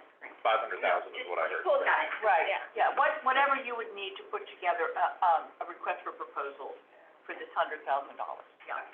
Essentially a modified grant program. Does the motion include having a meeting in June? It does not. No. Okay.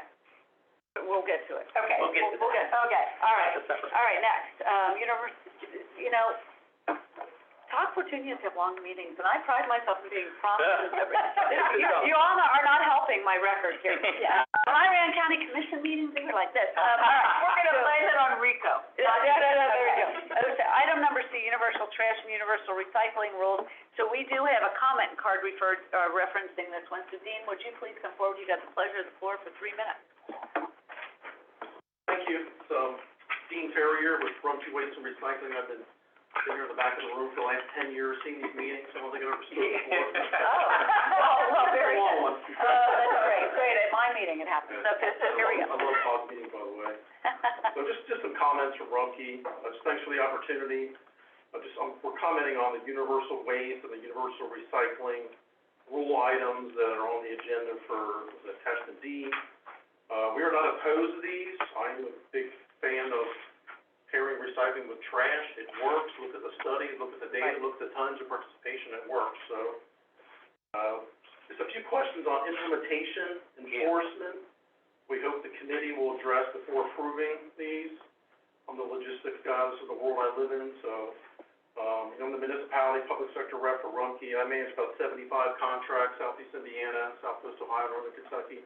37 of them in Hamilton County, and I probably know those just as well as probably Michelle and her staff does on specifics. This one's unique.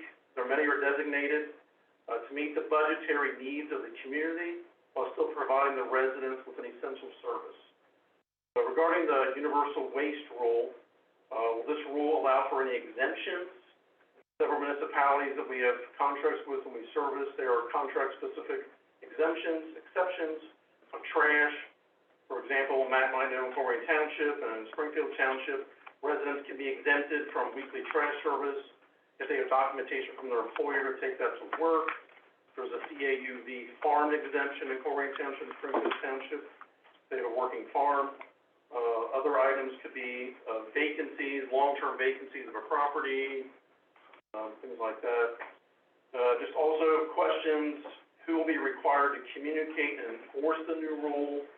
Will the haulers be provided with appropriate time to market, supply, and plan for the influx of new customers? Will residents have time to comply with the change before being penalized? And what will the penalty for noncompliance be?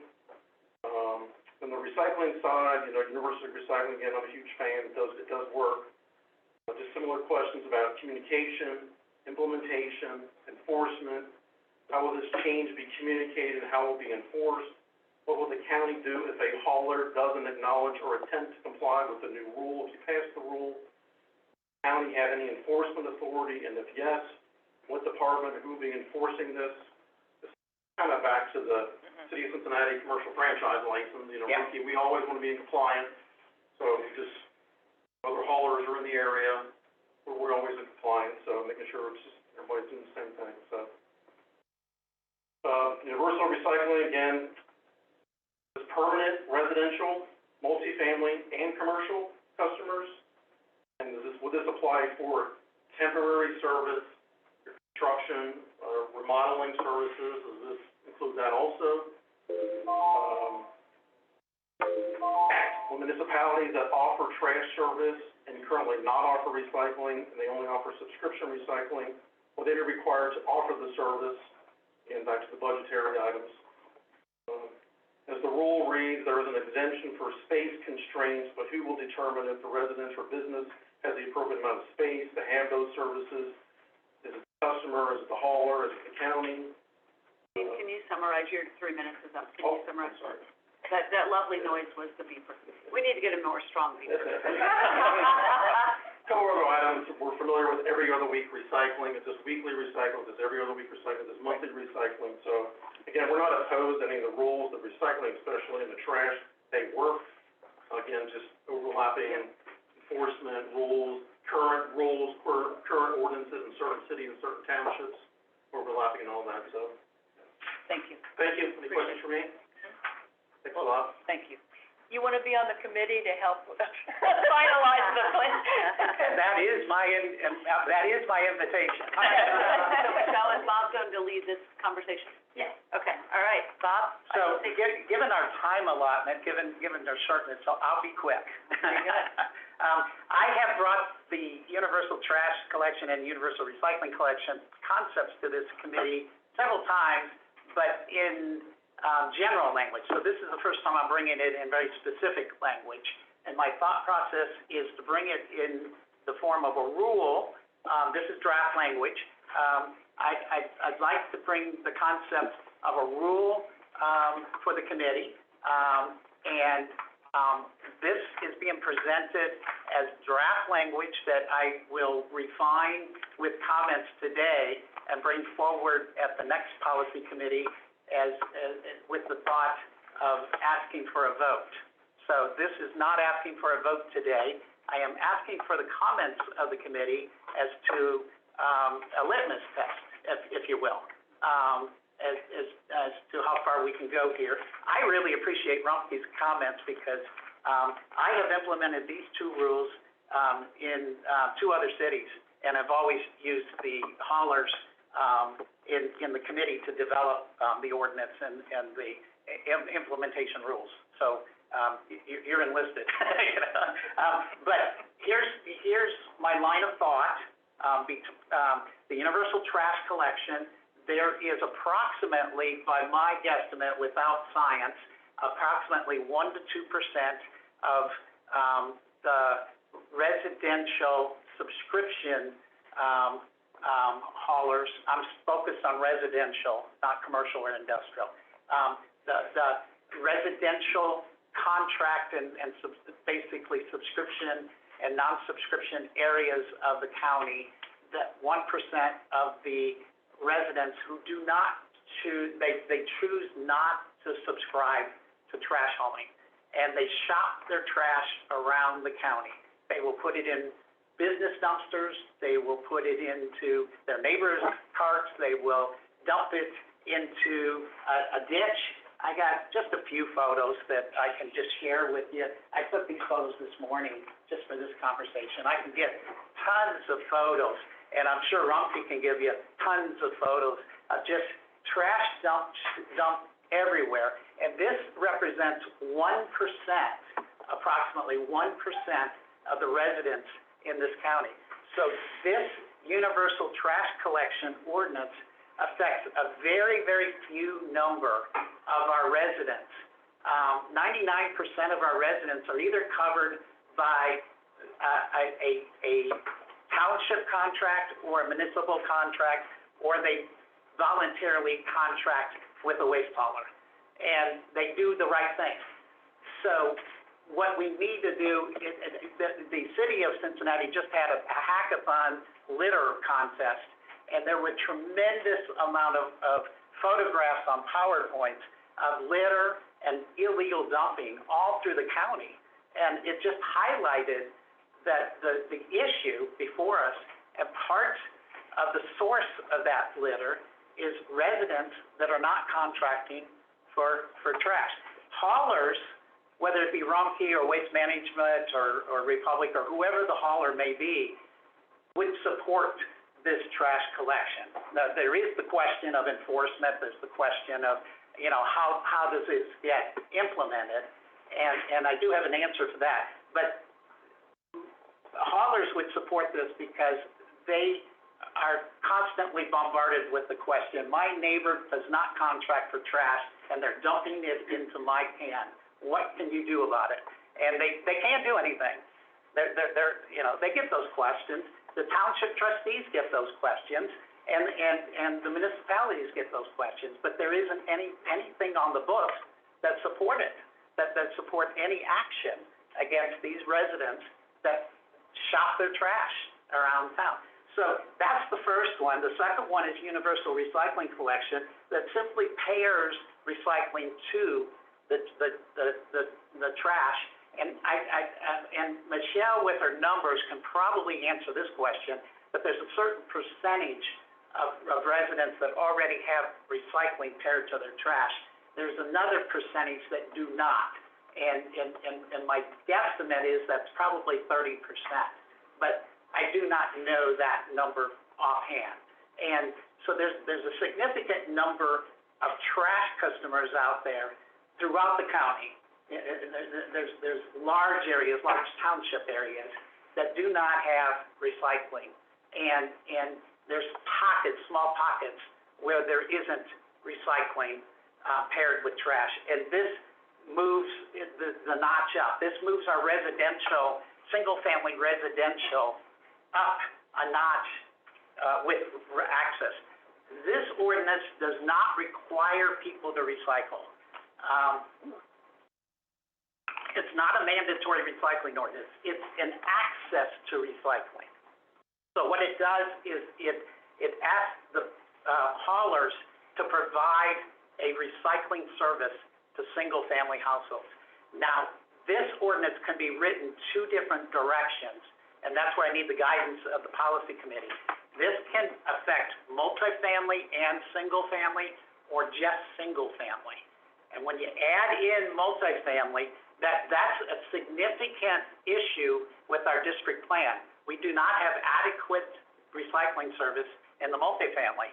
This ordinance raises the ante and directly says we must have recycling in multifamily. However, I can tell you the haulers that are required then to put recycling in there are put into a bind, and we would need to provide support to the building managers in the multifamily almost immediately. And the implementation stage. The implementation is very, very difficult in the multifamily. That's a different animal than single family. So I would recommend, I really like this being a multifamily and single family. I'd recommend in year one, this being implemented as single family, roll that out, and then in a future year, include multifamily when we have our act together and have some more communications with the multifamily building managers. You can tack that on in the future. That's my recommendation. Now, to answer some of the questions from the Rocky representative, I'm sorry, I didn't get your name. Dean. Okay, thank you. A lot of his questions, I answer one question. I'm focused residential at the moment. There is a big world in the commercial, industrial, institutional, and industrial, but I'm focused at the moment on residential. And I'm in the compliance and the implementation, all of those are formed in the rules. So I'm focused on the ordinance that would go through the policy committee and then to the county commissioners. And then and I'm looking at an effective date of January 1st, 2023. And in the interim, a rules committee would set up the rules and the implementation strategies and the enforcement strategies. And it'd be a document developed that, and there are communities that have developed this, so you're not working from a blank slate. And you'd have the rules adopted before the implementation date. And you know who is responsible for who's responsible for enforcement, who's responsible for implementation. All of that's in a rule packet that would be adopted by the policy committee before the effective date. And it's an arbitrary effective date of January 1st, 2023. That could be at the wish of the policy committee what the effective date is. I'm not set on a particular effective date.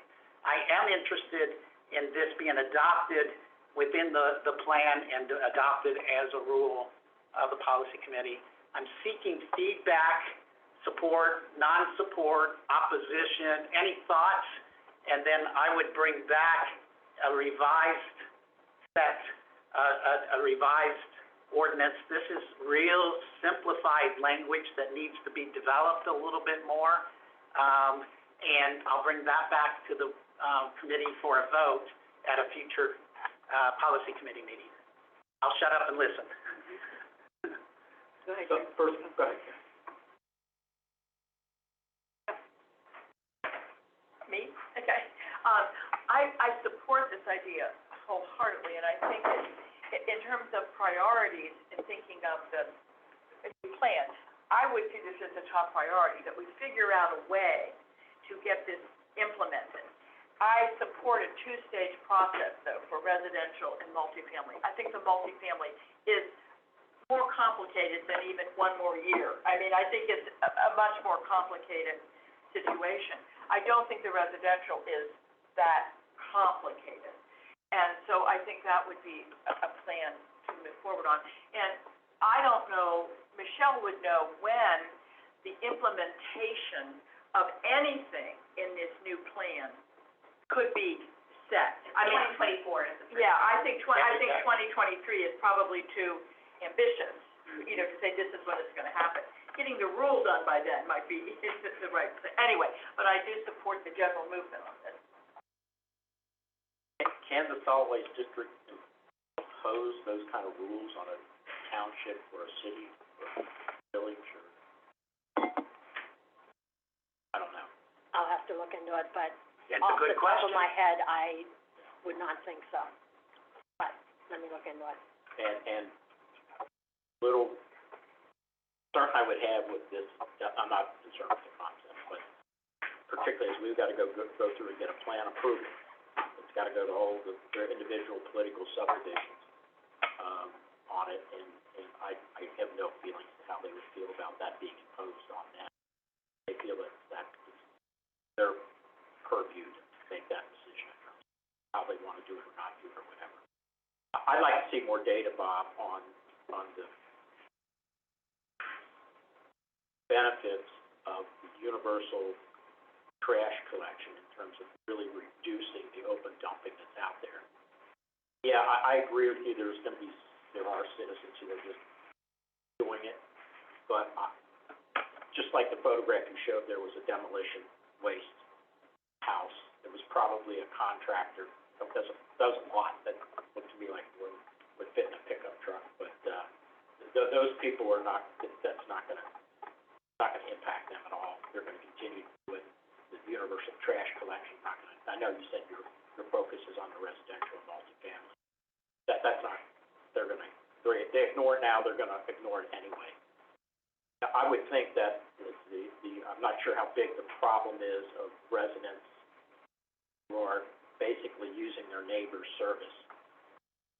I think that's already illegal.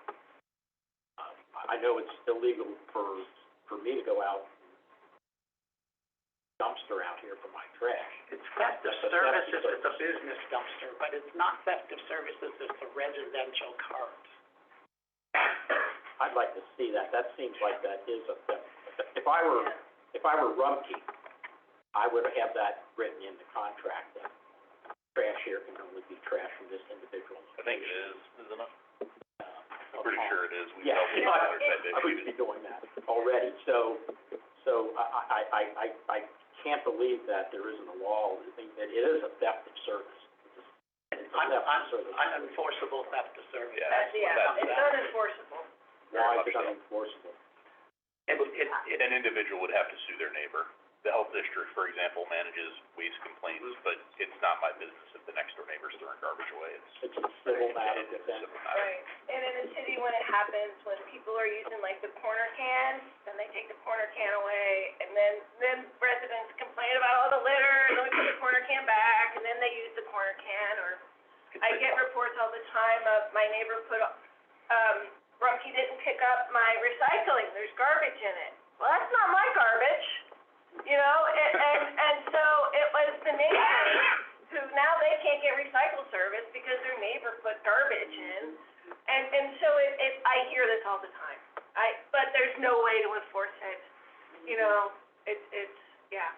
So even if you pass the universal trash collection, universal recycling collection, is that gonna change that behavior? That's where I'm coming from on it. The real impact it would have. And enforcement would be just as difficult. Yeah. But isn't the sweet spot is if, the township or the municipality has a contract. So, it's not a subscription service, it's a contract service.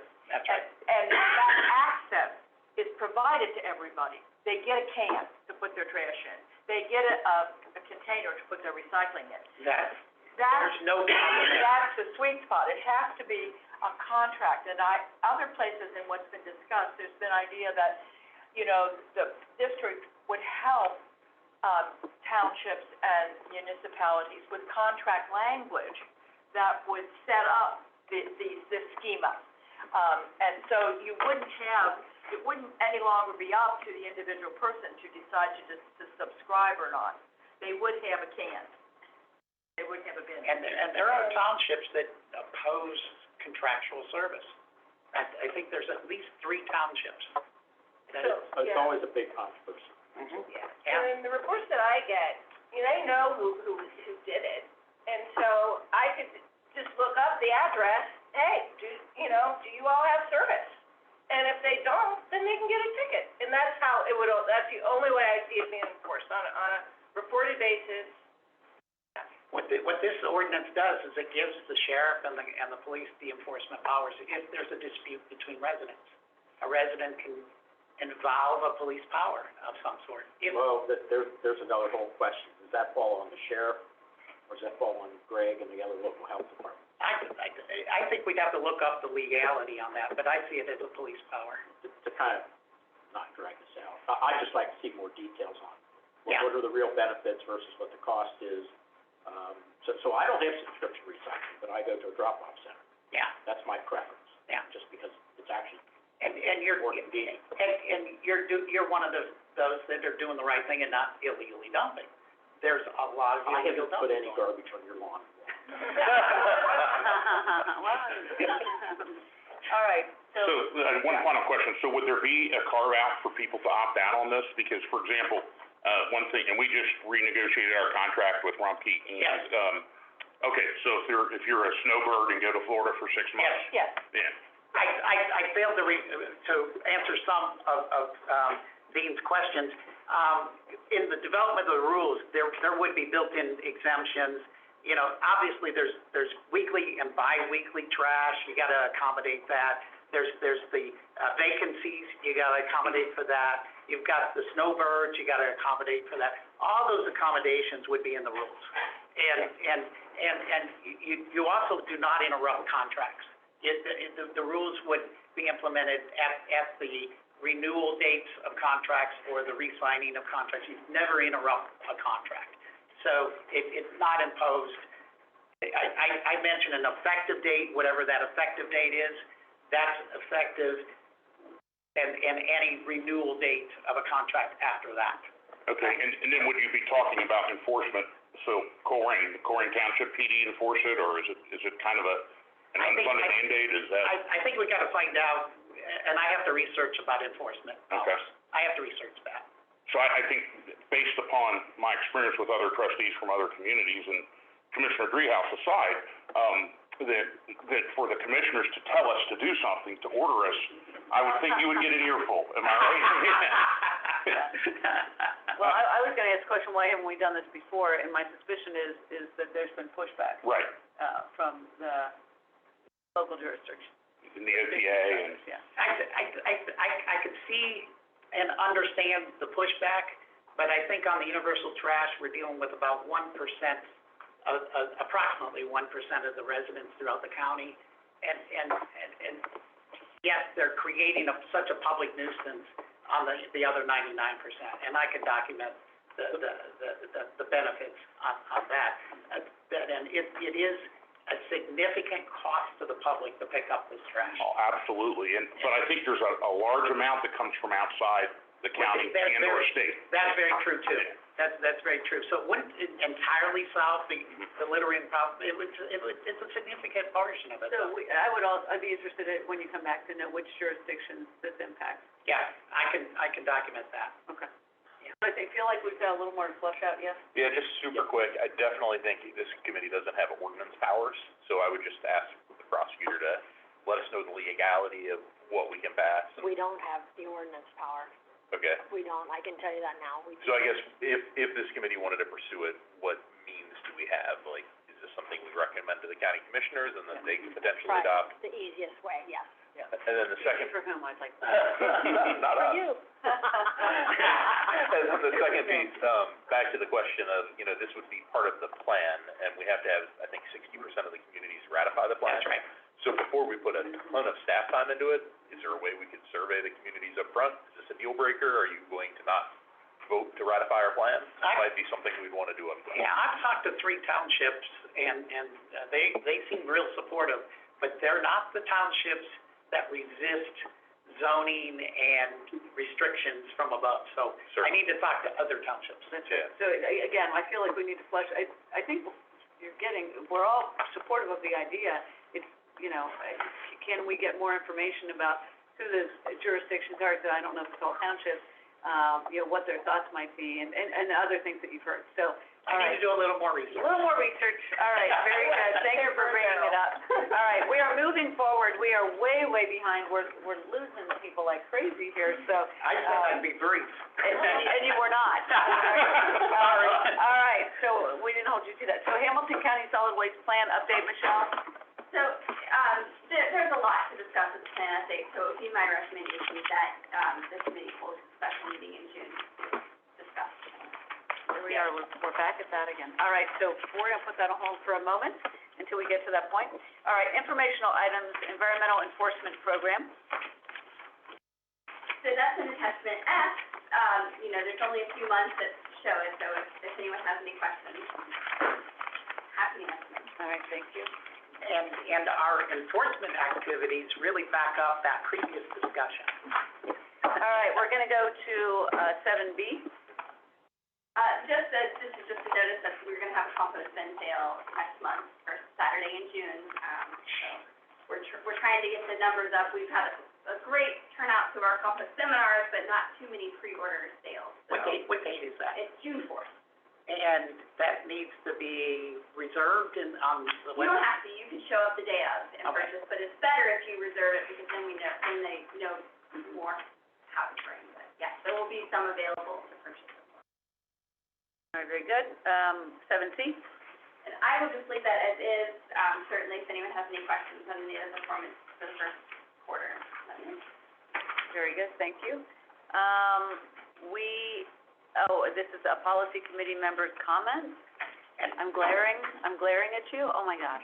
Yeah, this is where I bring up the monthly meetings Oh, all right, instead of the all right. bi-monthly meetings. All right, so let's have a quick conversation about this. I've been thinking this, I hate to say, ever since I got here, and I'm not a big fan of unnecessary meetings, but I do think our meetings drag long, because we don't meet, every month. So, I would be fine with meeting every month. I don't know the history of this or why we're every other month, so open to conversation, thank you for bringing it up. Let's have some comments to that. I like Bob's idea of let's add 2 meetings for the next 2 months. Let's see how, are you gonna pilot this? We're gonna pilot this? Pilot it. As an attempt to limit my number of meetings, I'll make the motion to add 2 meetings for the opposite. I'm gonna call it a pilot program. For the idea of every month, and see how we do. Can we agree? Yeah, I'm fine with Yeah, that. great. I'm fine with those. And I'd like to ask a teacher on the group, I don't know if he's in summer school, but can we bump this meeting up a couple hours for During the summer, fine, it's just, but summer's so reduced now, we go back in August. Yeah. So, So, June, July, are or you suggesting that if we meet on the regularly scheduled Wednesday, it would be June the 15th, and that would be at 1:30? At least at June, I'm good with anything earlier than 3. Yeah, It impacts my, assistants at home with commuting kids and. right. All right, so what date did you say? It's June 15th, the third Wednesday of June is 15th. Okay, all right, we're gonna pilot this, everyone, if we're all okay with it. Well, and then also to follow through with the 2 things that'd be August. Indeed, it gives us that opportunity. So can we say 1:30 on June 15th? All right, 1:30 on June 15th. We okay with that, Matt? Yep. All right. I'm coming back that day, so. We might as well talk about July 15th then too, or July's date, so that it can be at 1:30. Okay, so let's move to July. That is on the 20th. I'm gonna be out of town on the 20th, and by the way, That's our regular meeting, I think. I know it is. So if I am not here, I'm the chair. Is there a co-chair? Who runs the meeting? I'm currently You're the co-chair? Okay, good enough. All right, so, the 20th, do you all wanna go to a 1:30 on that day as well? I'm fine with that. I'm fine with that. Pushing that one to 1:30. I can join maybe virtually, not sure. Okay, I went very out good. easily anymore, right? Oh, is it, will the deadline have passed for Yeah. me to join virtually? In July. Because of the legislature? Yeah. Call your buddies up there. No, they do not agree with me. Okay, all right, so very good. So, and Michelle, you'll send that out as a recap. So we've got 4 monthly meetings, and then we'll review, how we feel about the site. We gonna do an August meeting as well, too? August is already, Yes. or it should have been on. Oh, it's August 17th? August 17th, but this would be, Matt, you Yeah, usually be at 3 o'clock. 3 o'clock, Now we're back to at 3, three. yeah. Okay. I won't be there, I'll be at a conference. All right, so we've got the 4 locked in. Okay? Did I miss one here? Because I've got 3. June 15th, July 20th, August 17th. Well, we were just adding 2 new meetings, Okay, so, yeah, I think the Okay. August meeting and the, I got you. Is August back to 3 o'clock? yes, yeah. What date was that? 17th of August. Can I ask, So we already have, oh, but wait, you're right, Matt, wait, Matt, if Can we you had send an calendar extra with meeting, we'd the have whole to be committee? talking about September, wouldn't we? Yeah. Yeah. September. Okay. Yeah, that'd be helpful. Okay. All right, we'll get, confirmation of that and calendar confirmations of that. Thank you. Okay, so then, item 9, we just kind of went through this. So we've got a meeting, July 20th at 1:30. We've got the June meeting also now on the calendar for 1:30. And the meetings will continue to be here. All right, I'm glaring again. Does anyone have anything else for the good of the order? I'm gonna accept a motion to adjourn. Motion to adjourn. Second. Very good. All in favor, aye? Aye. Thank you very much. Thank you very much. You're only off by half an inch, you're getting corrected. Listen, I know.